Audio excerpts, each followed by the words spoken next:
yung shoes ko ngayon. Tapos nilagyan ko ng pang-ice. Hindi ko alam yung tawag guys. Nakalimutan ko na yung tawag. So, wait lang guys. So, ayun guys. Ito yung titry ko. Parang pang-ice siya. Aray. Feeling ko mas effective siya. Kasi halos natanggaw. Ito yung ginagamit. So, ayun guys.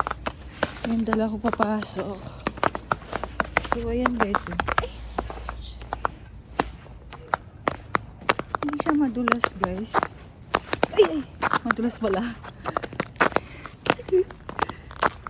Pero dapat dahan-dahan ko pa rin.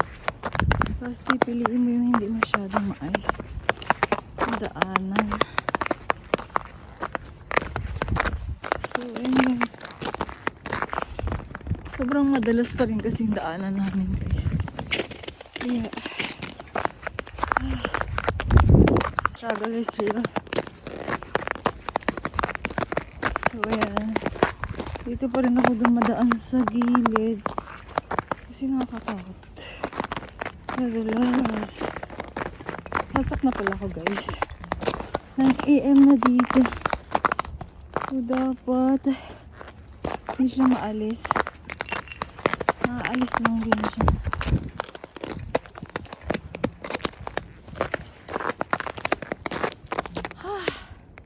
Nahihirapan ako sa dala ko, kainis.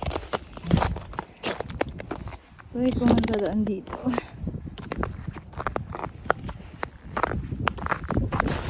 So, ayun guys, dito na ako sa work.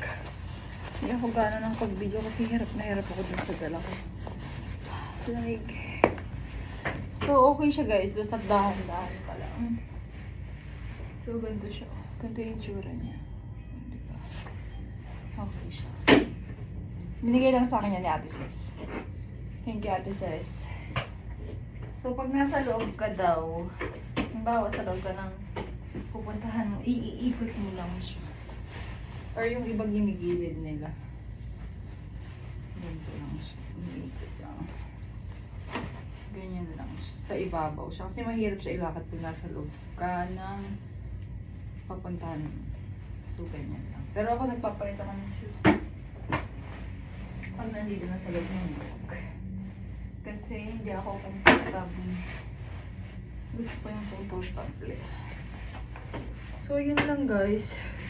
Tinry ko itong isuot kasi yung mga matatanda, ito yung gamit nila. So, parang mas safe.